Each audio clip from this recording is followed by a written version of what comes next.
So with Kate and Peter, both here in the studio, and you're listening to Barkada Radyo on 5VBI 103.1 FM. We've got Kate in the studio here who was been helping out on a project in Mindanao. Is that right, Kate? Yes, with the recent earthquake in Mindanao.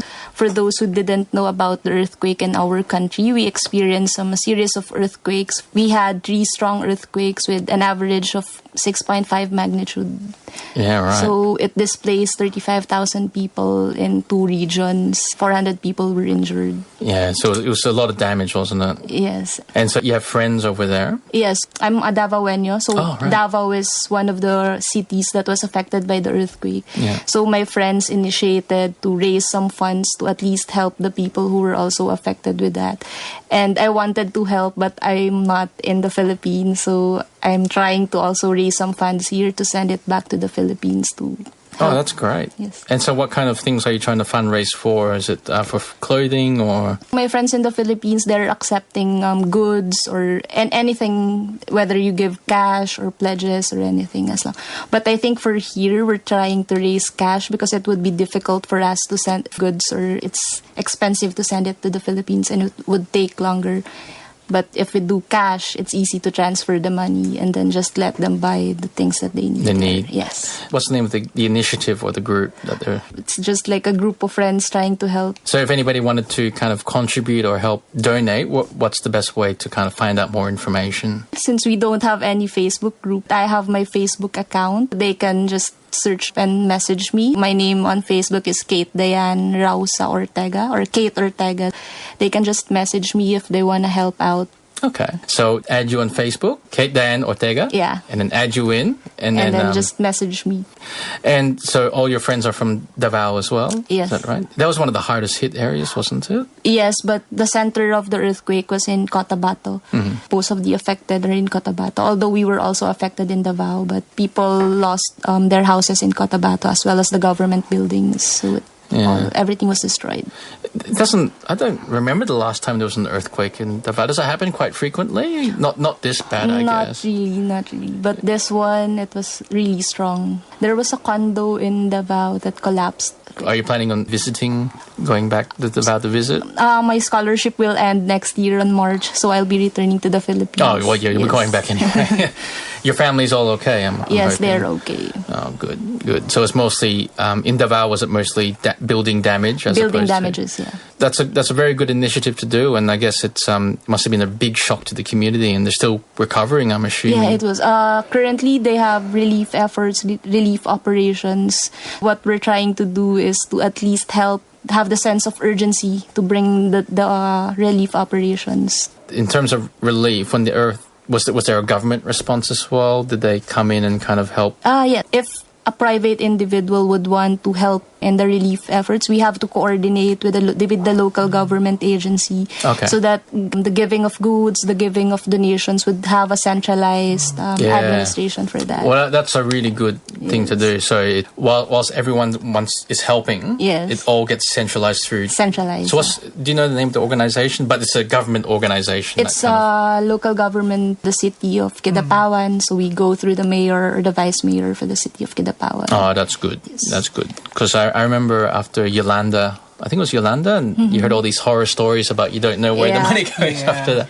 So they must have changed the system after. They changed the system. And they're trying to direct the donations to where it should go. Because if you'll just hand it out by yourself, then people near the city would just be receiving more of the donations, and people in the far-flung areas would not receive anything. Yeah, no, that's good to know. Yes. Puts a bit more trust in the system, I think. Yes. No worries. Well, thanks, Kate. That's Thank you. really, really good stuff. So, can never say it too much. We add Kate on Facebook, Kate Diane Ortega. Yeah. And if you're interested, add her on Facebook and just say that you're interested in helping out, because obviously there's a disaster that's kind of really impacted a whole region down south in the Philippines. So just add me on Facebook, and then if you want to help out, just message me so that at least if we're here, we can still help to our countrymen back in the Philippines. Yeah. Well, thank you very much, Kate. Thank you. And I guess we'll go to another song. It's a personal favorite of mine, although it's a little bit old or getting old. I don't know if you guys have heard of it. Wag na lang kaya? Of course. Yeah. You know, when I said it to Jan and a few other people, they said, I don't know what you're talking about. It's like, oh, come on. You got to know what this song is. Anyway, the band's called True Faith. If you haven't heard of it, because apparently some people haven't heard of this song, I hope you enjoy it.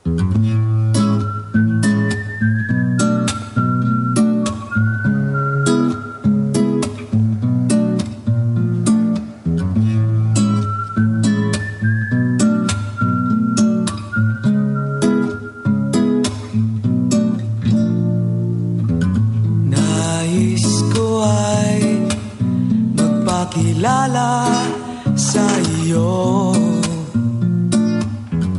at ipahiwatig ang nilalaman ng puso ko.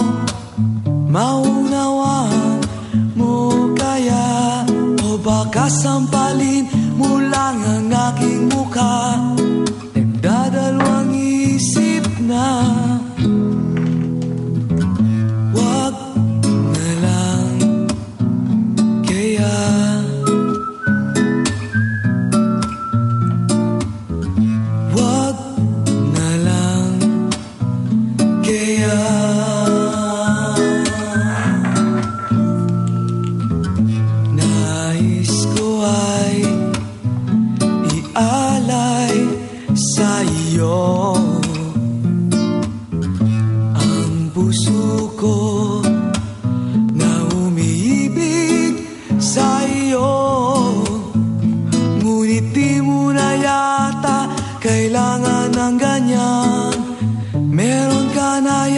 kasintahan, naninikip ang tiyan.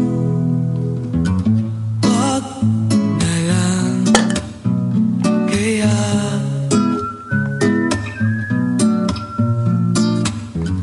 wag na lang kaya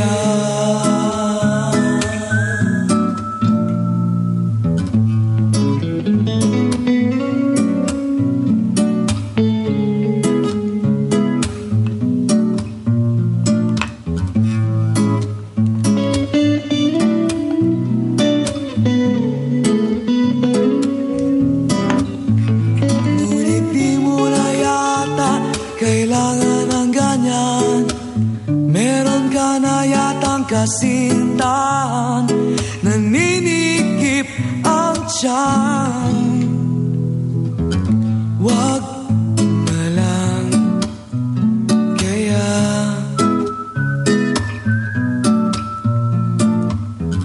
wag na lang kaya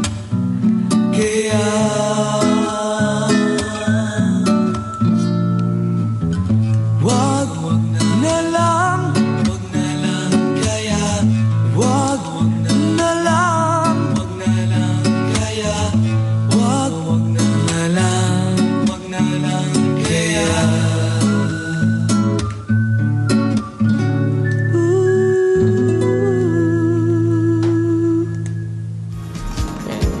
Kung nais po ninyong magpadala ng balikbayang boxes o pera sa Pilipinas, subukan ang JNR LBC Mabuhay, ang hari ng padala.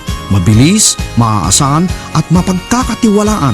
Meron silang 5 shipment bawat taon. Huwag kalilimutan ang mga minamahal natin sa Pilipinas. Tawagan lang po ang ating kababayan na si Vicky Lapus sa telepono 8258-7219 o sa mobile 0413-224-194 o bisitahin sila sa 73 Kings Road, Salisbury Downs. Tandaan, JNR LBC Mabuhay, ang hari ng padala. And you're listening to Barkada Radyo on 5BBI, and that was a song by True Faith, one of my old favorites of mine. And whenever I go back to the Philippines and growing up, always hang out with my cousins, have a few beers, and listen to that song. So happy memories. So Peter, shout out time. Oh yeah, so my friend asked me to do this. I like to give a shout out to my friends in the same university, CMU, Darwin, Miki, Maki, and Jen. So if you're listening, hello guys. Oh, hello. Friends from uni or? Yeah, friends from uni, all from the Philippines. Oh, right. Yeah. I heard there was a lot more students from the Philippines that have arrived in Adelaide. There was a lot more recently. And Carnegie Mellon seems to have a lot of Filipino students. Yeah. This batch, we're just, how many? Five, but last year we had 10. Right? Yeah, right. Yeah. That's pretty good. So it's a pretty connected community of Filipino students in Carnegie Mellon? The scholars, yes. So actually, on my case, I stayed with previous scholars from the previous batch. So, okay. Yeah, I'm very thankful that I was able to had a few weeks of free rent because they let me stay on their place. Yeah. Well, I guess that kind of segues nicely into what we kind of wanted to talk about, which is kind of your transition and what it was like coming from the Philippines and moving to Australia and Adelaide specifically, because you guys are relative newcomers. Kate, you've been here for 1 year and a bit, and Peter, months? 3 months. 3 months. So what was it like when you both, arrived in Adelaide? What's your first impressions like? Yeah. Okay, I'll go first. So when I arrived in Adelaide in August of this year, it was the tail end of winter. Yeah? Right? Yep. So being from the Philippines, even if it's already the tail end of winter, it was too cold for me. Yeah. So cold. I was complaining about it for a week. I was able to adjust to it maybe just after that, but when I arrived, I said, why is it so cold in here? Yeah, right. It was 18 degrees, I think. Yeah. And my friend actually told me, no, it's actually a warm day today. Because Laguna's cooler as a region, but not super cool, right? In the past years, the heat has been bad, increasing actually. Oh, really? It's hotter now than when I was a kid. Yeah. I don't know why. Okay. Maybe urbanization or something, but we were sweltering at home. Really? Yeah, really. So you came from I would imagine, 25, 30 degrees something. 30, I think. Wow. 30 Oh, plus. really? The Philippines, yeah. In the Philippines. In Laguna? Yeah, not. So I grew up in Laguna, but I work in BGC. Oh, It's yes. Taguig, Okay. Yep. Right? Yep. So even Laguna is hot, but I know going home from work every day, I also walk. I'm always drenched in sweat. Yeah. Here, the first week, I think I posted it on my social media. I said, I haven't sweated. I haven't perspired yet in Adelaide. So that's something, very different for me. So the weather was the number one thing to adjust to. Yeah. And the space. There was just too much space. In the Philippines, every corner that you look, there's people. In here, when I arrived, I said, where are the people? It's I was in a ghost town. Yeah. Too quiet, you would say? Yeah, too quiet. Yeah. So that's actually the three things. Too quiet, where are the people, and it's so cold. Those are my three first impressions of Adelaide. Oh, wow. And how about you, Kate, when you first arrived a year ago? The same thing when I first arrived. I arrived last year in August, so it was also winter time. All right, middle of winter, yeah. Yeah, and then I had to adjust with the cold weather, and then I think the greatest adjustment was the summertime. Yeah. Because yes. I am yet to experience that. Oh, wait till you experience that. Last summer, I think you hit the record for the highest in 80 years. I think 45, 46 degrees around Celsius. 47 degrees Celsius. Yeah. It was very hot. And interestingly, last August, so I went back to the Philippines, had a vacation. It was winter here, and then when I came back to the Philippines, it was so hot. Yeah. So I had, I think, 3 weeks worth of allergies. And really? I was just, and then when I went back to Australia again, I still had to go to the doctor to have it because of the weather adjustment. Yeah. So when you get used, it doesn't take long, does it? It takes about, I would say, 3 weeks, a month to kind of get used to the environment. Yeah, and then you go back to the Philippines. That's just full on again, isn't it? And then what was it like in terms of lifestyle? Obviously, it was quieter, but were people friendly? Was it relatively okay to get around? Did you feel safe or... Initially, I was I felt very out of place coming in as I've never experienced living in a different country. I've been to visits, but not to live. So I was always conscious about, will other people look at me differently? Yeah. But they don't. It was shocking to me that people are actually used to having a multicultural setup where people from all walks of life of different colors just bump each other in the street and no one looks at anyone else like differently. So that's nice, actually. Helped really in my adjustment and feeling welcome also in Adelaide. Oh, that's good. And I think people here are very friendly and very welcoming. Yeah. So that kind of helped Yes. with the transition. Yeah. It must have been tricky, though. I'm assuming you guys got homesick at some point. Yeah, that was a recent one for me. So I experienced the homesickness just on the 2-month mark. Yeah. I don't know why, but I think it was during the midterm break of the uni. I just felt alone or something. So Yeah, I felt that's something. natural. Yeah. Perfectly natural. Yeah. I remember my first 2 weeks, I think. I was crying every time Oh. I'd eat because in the Philippines, I'm used to eating together every mealtime. So I had to eat alone and then just watch my family through the Facebook. So I was crying for 2 weeks. It's a much more social culture in the Philippines, isn't Yes. it? You do everything together. Yes, together. I played a clip a couple of weeks ago of a guy from the UK that visited the Philippines, and he was just shocked by whether it's in the jeepney or whether you're going shopping, everyone does everything together. It's always a social experience. There is a strong sense of community in the Philippines. Yeah. And I think we witness that here among the Filipinos. Yeah, they all stick together. Yeah, we stick Yeah, together.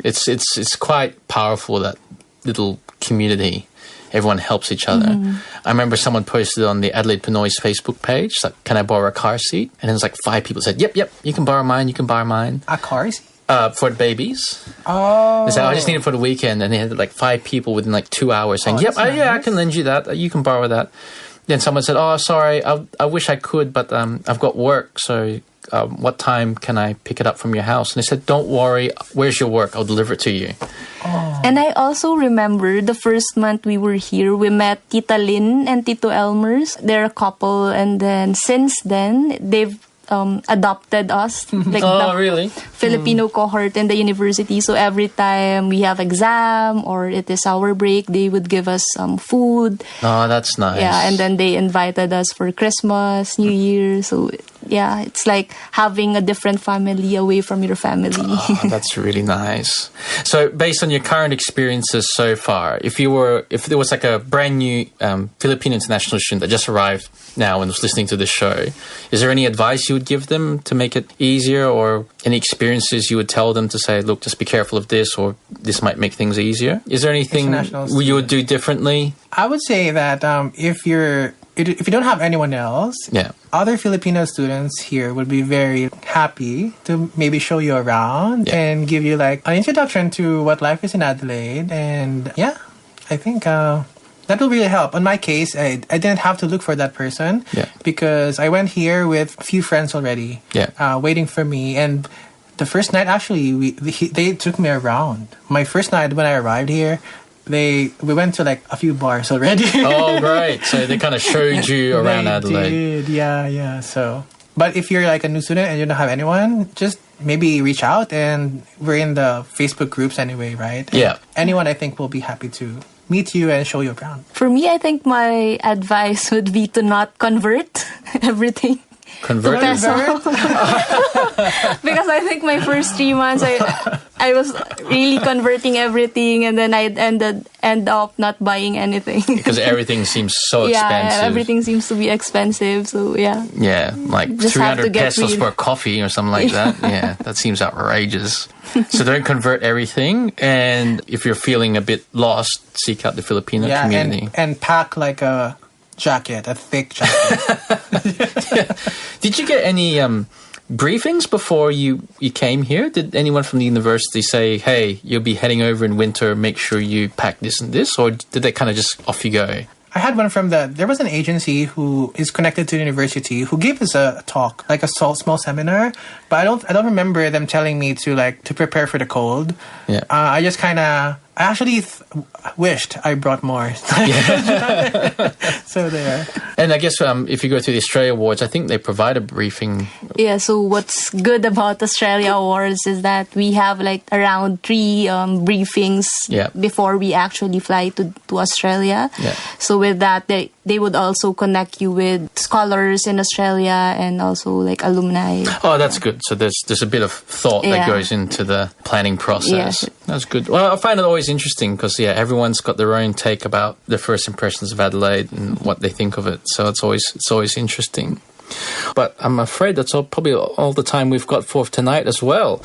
So how quickly time flies. So thank you very much for listening in. And Peter and Kate, thank you so much for joining me tonight. It's been greatly appreciated. Hopefully I'll see you again in the future. Yeah, this has been a joy, Juan Paolo. Oh, great. Thank you for having us. Thank No you. worries. Well, thanks for coming over and spending some time. And see you guys next week.